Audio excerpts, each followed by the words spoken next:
নমস্কার বন্ধুরা, আজ আমি পতাকা কালারের পরোটা ও পতাকা কালারের বরফি তৈরি করছি। এর জন্য আমি কোনো ফুড কালার ব্যবহার করিনি। সবুজ কালারের জন্য পুদিনা পাতা ও কুমড়ো পাতা, অরেঞ্জ কালারের জন্য গাজর, সাদা কালারের জন্য সুজি ও ময়দা, আর অশোক চক্রের নীল কালারের জন্য অপরাজিতা ফুলের ব্যবহার করেছি। বরফিতে সাদার জন্য সুজি ও পরোটায় সাদা কালারের জন্য আমরা ময়দা ব্যবহার করেছি। তো দেখে নিই আমরা কালারগুলো কিভাবে তৈরি করেছি। সবুজ কালারের জন্য পালং পাতা হলেই ভালো হয়, কিন্তু আমাদের এখানে যেহেতু পালং পাতা এখন পাওয়া যায় না, তাই আমি পুদিনা পাতা আর কুমড়ো পাতা দিয়েই করেছি। দেখুন, প্রথমে গরম জলে পাতাগুলিকে ভালো মতো ফুটিয়ে সেদ্ধ করে নিয়ে ঠান্ডা হতে নামিয়ে রেখে দেব। তারপর কমলা কালারের জন্য গাজরগুলিকে কুড়িয়ে নিয়ে গরম করে ভালো করে সেদ্ধ করে ঠান্ডা হতে রেখে দেব। এরপর গ্যাসে গরম জলে অপরাজিতা ফুলগুলোকে একে একে দিয়ে দেব। ফুলগুলো দিয়ে গ্যাসের ফ্লেম বাড়িয়ে ভালো করে ফুলগুলিকে জলের মধ্যে ফুটিয়ে নেব। এটাকে আর মিক্সিতে আমাদের পেস্ট করতে হবে না।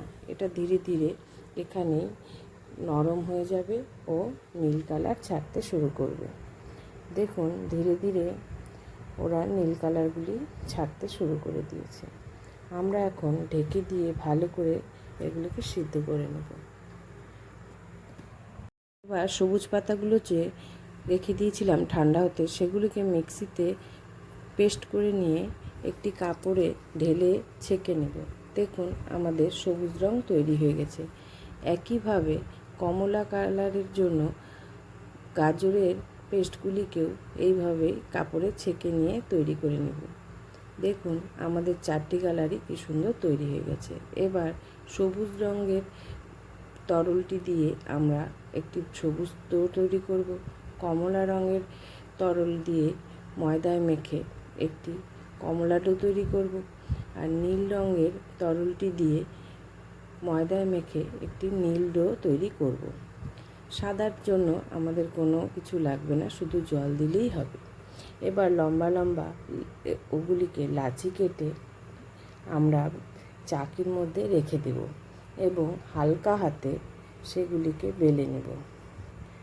এবার অশোক চক্রের জন্য নীল ডোর থেকে গোল করে অল্প একটু নিয়ে আবার সুন্দর করে বেলে নেব। এবার কড়াইতে তেল গরম হতে দেব। তেলটা একটু বেশি রাখবে, কারণ পরোটাটা আমরা একটু মোটা করেই তৈরি করব। এবার কড়াই থেকে খুন্তিতে তেল লাগিয়ে চাকির থেকে পরোটাটা আস্তে করে তুলে নেব। তাড়াহুড়ো করতে গেলে সেটি ভেঙে যেতে পারে, তাই আস্তে আস্তে খুন্তিটাকে ভেতরে দিয়ে তেলের মধ্যে আমরা পরোটাকে দিয়ে দিব। এবার মাঝারি হিটে পরোটাটাকে উল্টে পাল্টে নামিয়ে নিলেই আমাদের পতাকা পরোটা তৈরি। দেখুন, একদম পতাকার মতোই লাগছে। এবার পতাকা রঙের বরফির জন্য আমরা কড়াইতে অল্প একটু বাটার দিয়ে তাতে সুজি দিয়ে দেব।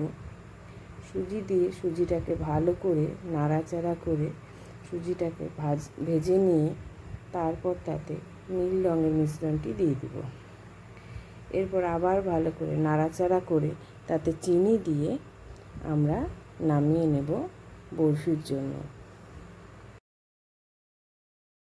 এরপর আবার আমরা কড়াইতে অল্প ব্যাটার দিয়ে সুজিটাকে ভালো করে নাড়াচাড়া করে তারপর সুজির মধ্যে আমরা গাজরের যে রসটি করে রেখেছিলাম অরেঞ্জ কালারের জন্য, সেটি ঢেলে দেব। ঢেলে দিয়ে ভালো করে নাড়াচাড়া করে তার মধ্যে চিনি দিয়ে অরেঞ্জ কালারের বরফির জন্য আমরা নামিয়ে নেব। এরপর একইভাবে আমরা আবার সেই কড়াইটা পরিষ্কার করে নিয়ে তাতে অল্প একটু বাটার দিয়ে আবার সুজি ঢেলে দেব। সুজি ঢেলে দিয়ে তাতে ভালো করে নাড়াচাড়া করে এবার আমরা জল দিয়ে দিব শুধুমাত্র, কারণ সাদা কালারের জন্য আমাদের আর কিছু দিতে হবে না। জল দিয়ে আমরা যে নর্মাল সুজি করি সেভাবেই সুজিটাকে নামিয়ে নিলেই আমাদের সাদা রঙের বরফি তৈরি হয়ে যাবে। বরফির সুজিগুলো তৈরি করার সময় লক্ষ্য রাখতে লাগবে যাতে খুব বেশি জল পড়ে না যায়, কারণ পাতলা হলে বরফিগুলো আমরা ভালো মতো কেটে নিতে পারবো না। তাই এগুলো একটি শুকনো শুকনো করেই করতে হবে। এরপর আবার আমরা কড়াইতে অল্প বাটার দিয়ে তাতে সুজি ঢেলে দেব এবং এবার আমাদের সবুজ রঙটি বাকি রয়ে গেছে, সেই সবুজ মিশ্রণটি এবার ঢেলে দেব। সবুজ মিশ্রণটি ঢেলে দিলে এবার আমাদের সবুজ রঙের বরফিও তৈরি হয়ে যাবে। একে একে আমরা সবগুলি কালারেরই বরফি করে নিলাম। এবার ধীরে ধীরে এগুলিকে ঠান্ডা হতে দিতে হবে। একটি প্লেটে সবগুলি কালারের বরফি অংশ নিয়ে সেগুলিকে খুব ভালোভাবে ঠান্ডা করে নিতে হবে।